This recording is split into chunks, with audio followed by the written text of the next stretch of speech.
증인이 되라 하는 제목으로 또한 저도 짧게 하나님의 말씀 전하도록 하겠습니다. 오늘 우리 믿는 이들에게 있어서 가장 기쁘고 행복한 날입니다.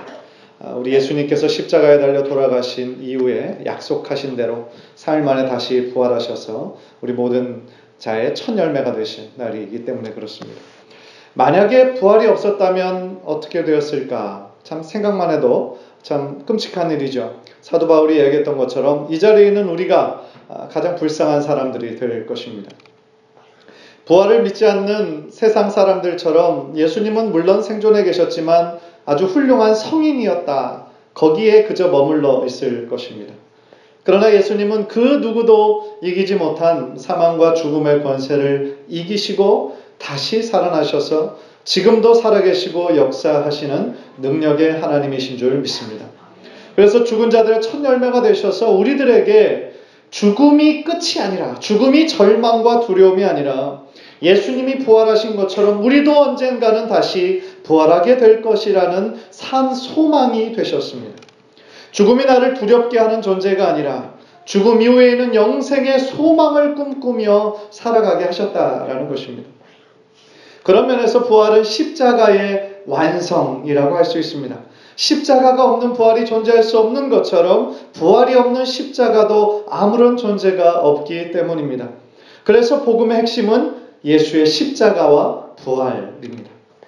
오늘 본문은 누가복음의 마지막 단락으로서요, 누가복음의 결론이자 또한 이어질 사도행전의 서론이기도 합니다. 예수님은 이 부분에서 제자들에게 무엇을 말씀하시느냐? 제자가 될 것을 명령하십니다. 이 명령은 당시에 있었던 모든 제자들에게 뿐 아니라 오늘날 우리들에게 주시는 동일한 명령이라고 생각합니다. 우리가 참된 그리스도인이라고 한다면 예수님의 십자가와 부활을 전하는 증인이 되어야 하기 때문에 그렇습니다. 그런데 예수님은 제자들에게 무작정 증인이 되라고 말씀하지 않으셨습니다. 그 전에 필요한 조건이 있다는 것을 말씀하셨어요. 다시 말하면 부활의 증인들이 갖추어야 될 조건이 있다는 겁니다. 그게 무엇일까요? 세 가지입니다. 첫 번째로 부활의 증인이 되기 위해서는 성경을 깨달아야 한다라고 말씀하십니다. We must realize the Bible. 44절 45절에 보면 또 이르시되 내가 너희와 함께 있을 때에 너희에게 말한 바 곧 모세의 율법과 선지자의 글과 시편에 나를 가리켜 기록된 모든 것이 이루어져야 하리라 한 말이 이것이라 하시고 이에 그들의 마음을 열어 성경을 깨닫게 하시고 말씀하셨습니다. 예수님은 구약 성경에 기록된 모든 말씀이 결국 자신을 가리키는 말씀이다라는 것을 강조하셨습니다. 당시 구약의 성경의 모든 것, 율법, 선지서, 시편이 다 예수 그리스도를 증언하고 있다는 것입니다. 이 말을 다른 말로 하면 성경의 중심, 성경의 주인공은 예수 그리스도시다라는 것을 말씀하고 있죠. 그래서 구약은 오실 예수에 관한 글이요, 신약은 이미 오신 예수에 관한 글이다. 우리가 짧게 간략하게 정의를 내리고 있는 것입니다. 요한복음 5장 39절, 우리 화면을 통해서 다 함께 읽을까요? 시작. 너희가 성경에서 영생을 얻는 줄 생각하고 성경을 상고하거니와 이 성경이 곧 내게 대하여 증거하는 것이로다. 아멘. 예수 그리스도의 말씀이십니다. 성경 전체가 다 예수 그리스도를 증거하고 예표하고 있다라는 겁니다. 그래서 주님은 44절에서 나를 향한 모든 예언이 다 이루어졌다라고 말씀하십니다. 어떻게 이루어졌나요? 무엇을 통해서 이루어졌습니까? 예수님의 십자가와 부활을 통해서 다 이루어진 겁니다. 예수님의 십자가를 통하여 하나님이 가지고 계셨던 인류 구원의 계획이 완전히 성취된 것입니다. 그래서 예수님은 십자가 위에서 운명하시기 전에 다 이루었다. 테텔레스타이라고 말씀하신 겁니다. 사실 예수님은 부활하신 이후 제자들에게 나타나신 적이 있습니다. 그래서 자신의 못 박힌 손과 발을 보이셨고 또한 음식을 같이 드심으로 자신이 부활하셨음을 이미 증명하셨습니다. 그러나 주님은 오늘 제자들에게 나를 체험한 것만으로는 부족하다라는 겁니다. 그것으로는 부활의 증인이 되는 것이 부족함을 아시고 오직 말씀에 근거한 믿음이 되어야 흔들리지 않는 굳건한 믿음이 될 수 있다라는 것을 강조하시고 계시는 겁니다. 다시 말하면 당시 예수님의 십자가 이전에 제자들의 믿음이 작았고 흔들렸던 이유는 하나님의 말씀을 제대로 깨닫지 못했기 때문이었습니다. 예수님이 아무리 십자가와 순환과 고난을 3번을 말씀하셨어도 제자들은 계속 그 말씀이 무슨 말씀인지 이해할 수가 없었어요. 그래서 예수님은 방금 읽었던 본문에서 제자들의 마음을 열어주셔서 그 말씀의 의미가, 구약의 자신을 가리켜서 말씀한 그 의미가 무엇인가 깨닫게 해주신 것입니다. 우리는 여기서 우리가 아무리 성경을 열심히 읽고 공부한다고 해도 예수님께서 그 뜻을 깨닫게 해주시지 않으면 성경의 깊은 뜻을 깨닫기가 참 어렵다라는 생각을 하게 됩니다. 다시 말하면 성경은 누구나 읽을 수 있는 것이지만 우리에게 영적인 눈이 없다면 그것을 참 이해하기가 어렵다라는 겁니다. 예수님과 함께 먹고 자고 3년 동안이나 같이 했던 제자들도 예수님을 향한 예언의 말씀을 온전히 이해하지 못했다면 하물며 지금의 우리들은 어떻게 했습니까? 그러나 이제 예수 그리스도의 십자가와 부활을 경험한 제자들은 완전히 달라졌습니다. 그 전에 십자가 이전에 예수님께서 자신에 대해 하셨던 말씀이 무슨 의미인가 확실히 깨닫게 되는 거예요. 그래서 예수님께서 십자가 전에 십자가를 예고하심이 바로 이런 의미이셨군요 라고 깨닫게 된 겁니다. 사랑하는 성도 여러분, 예수님의 부활의 증인은 먼저 하나님의 말씀으로 충만해야 할 줄 믿습니다. 물론 이 성경 말씀을 전체 다 알아야 된다라고 말씀드리는 건 아니에요. 만약에 그렇다고 한다면 신학 박사 외에 부활의 증인이 될 사람은 아무도 없을 겁니다. 여기에 나타난 예수님의 강조점은 그게 아니에요. 비록 성경의 구석구석을 다 이해하지 못한다 할지라도 적어도 예수님의 십자가와 부활의 의미를 마음에 새기고 예수님의 십자가 중심으로 살아가라는 예수님의 말씀인 것입니다. 두 번째로 예수님은 제자들에게 새로운 사명을 깨달아야 된다라고 말씀하십니다. We must realize the mission of the disciples. 46절, 47절을 보십시오. 또 이르시되 이같이 그리스도가 고난을 받고 제3일에 죽은 자 가운데서 살아날 것과 또 그의 이름으로 죄사함을 받게 하는 회개가 예루살렘으로부터 시작하여 모든 족속에게 전파될 것이 기록되었으니. 주님은요, 주님의 고난과 부활을 얘기하시고 한 가지를 더 말씀하시는데 예수님의 이름으로 죄사함을 받게 하는 회개가 전파될 것을 말씀하세요. 그런데 여기에서 이미 이루어진 것은 예수님의 고난과 부활입니다. 아직 이루어지지 않은 것이 있어요. 그게 뭡니까? 죄사함을 얻게 하는 회개가 예루살렘으로부터 시작하여 전 세계에 퍼질 것입니다.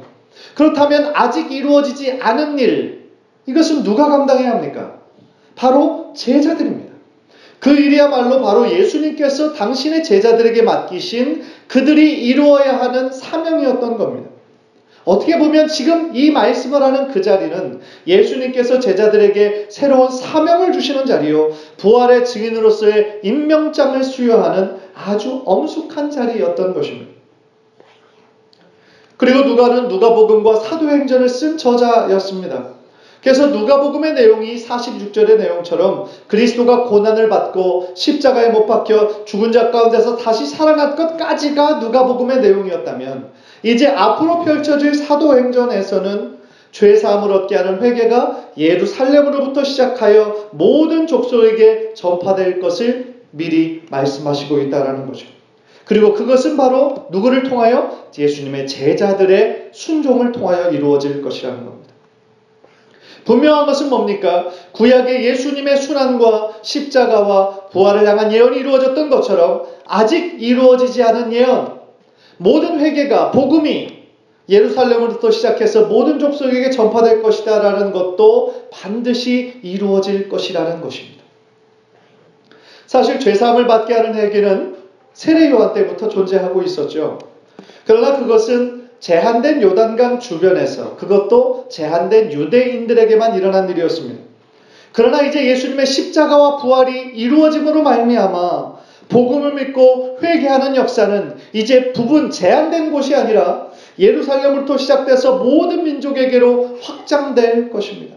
그것이 바로 사도행전 1장 8절이죠. 우리 화면을 통해서 다 함께 우리 힘있게 읽겠습니다. 시작. 오직 성령이 너에게 임하시면 너희가 권능을 받고 예루살렘과 온 유대와 사마리아와 땅끝까지 이르러 내 증인이 되리라 하시니라. 아멘. 그런데 제자들이 그 놀라운 사명을 이루기 위해서 한 가지 부족한 것이 있었습니다. 그들은 아직 성령을 받지 못했다라는 겁니다. 제자들이 예수님의 말씀을 깨달았고 예수님의 부활을 확신하며 이제 주님께서 주시는 귀한 사명도 받았습니다. 그러나 중요한 것은 제자들에게 주어진 사명은 그들의 힘과 지혜만으로는 부족하다는 거예요. 그들의 능력만으로는 그 사명을 능히 이룰 수 없었다라는 겁니다. 그래서 마지막으로 부활의 증인들에게 필요한 조건, 바로 성령의 충만을 받아야 하는 것이었습니다. We must be filled with the Holy Spirit. 정말 그렇습니다. 우리가 부활의 증인으로 살아가려면 반드시 성령 충만한 삶을 살아야 됩니다. 49절입니다. 볼지어다 내가 내 아버지께서 약속하신 것을 너희에게 보내리니 너희는 위로부터 능력으로 입혀질 때까지 이 성에 머물라 하시니라. 이 구절에서 예수님께서 제자들에게 약속하신 것이 무엇입니까? 성령입니다. 그런데 이 구절도 이미 구약에서 예언하신 바가 있습니다. 요엘서 2장 28절 29절에 이미 구약에서 예언한 바가 있으세요. 우리 다 함께 읽을까요? 시작. 그 후에 내가 내 영을 만민에게 부어주리니 너희 자녀들이 장래일을 말할 것이며 너희 늙은이는 꿈을 꾸며 너희 젊은이는 이상을 볼 것이며 그때 내가 또 내 영을 남정과 여정에게 부어줄 것이며. 아멘. 예수님은 이어서 위로부터 능력으로 입힐 때까지 이 성에서 기다리라 라고 말씀합니다. 즉 위로부터 성령의 능력이 입혀져야 비로소 제자들이 부활의 증인으로 그 사명을 감당할 수 있다라는 것이죠. 성령이 그들에게 임하시기 전까지는 아무리 그들이 원해도 나갈 수가 없었어요. 예루살렘 성에 머물러야 했습니다. 그러나 기간은 잠시였습니다. 즉 성령을 받고 성령의 충만을 받고 난 이후에는 그들은 누가 시키지 않아도 뿔뿔이 흩어져 부활의 담대한 증인으로 변화할 것이기 때문에 그렇습니다. 이 성에 머무르라는 명령은 퍼지기 위해서 그 성을 떠나기 위해 잠깐 머무는 것에 불과했다라는 거예요. 그렇다면 예수님의 이 명령은 어떻게 성취되었습니까? 예수님의 제자들이 마가의 다락방에서 기도하고 있을 때 불처럼 바람처럼 성령이 그들 각자에게 임하셨습니다. 저들은 성령의 능력과 성령의 권능을 받고 담대함으로 거리에 뛰쳐나가 예수 그리스도의 십자가와 부활하신 예수 그리스도를 힘있게 선포하기 시작했습니다. 그들 모두가 부활의 증인이 된 것입니다. 사랑하는 성도 여러분, 예수님의 증인은 곧 부활의 증인이고 부활의 증인은 바로 성령의 능력으로 행하는 사람이어야 될 줄 믿습니다. 성령 충만은 우리가 부활의 증인이 되기 위한 마지막 단계일 뿐만 아니라 우리가 반드시 통과해야 하는 중요한 단계인 것입니다. 왜 그렇습니까? 사람이 전도하는 것이 말과 지혜로 되는 것이 아니기 때문에 그래요. 아무리 머리로 아는 것이 많고 딜리버리하는 기술이 뛰어난다 할지라도 그 안에 성령이 충만하지 않다면 하나님의 역사가 일어나기 힘들기 때문에 그렇습니다. 왜 그렇습니까? 오직 그 사람의 참된 변화는 하나님께서만 주실 수 있는 것이기 때문에 그렇습니다. 따라서 가장 효과적인 복음 전파, 전도는 뭡니까? 성령 안에서 행하시는 것이기 때문에 우리들 모두가 성령 충만할 수 있도록 늘 깨어서 기도해야 할 줄 믿습니다. 오늘 부활절입니다. 너무나 기쁜 날입니다. 그러나 하나님은 우리가 단순히 부활절을 기억하고 기뻐하는 데서 멈추는 것이 아니라 우리 모두가 부활의 증인이 되기를 원하시고 계십니다. 간절히 바라기는 우리에게 주어진 그 삶의 현장에서 언제나 부활의 증인으로 살아가셔서 하나님과 세상을 잇는 은혜의 통로로, 축복의 통로로 사시는 귀한 성도님들, 또 우리 귀한 자녀들 한 사람 한 사람 모두 되시기를 주님의 이름으로 간절히 축원합니다. 우리 한번 기도하겠습니다.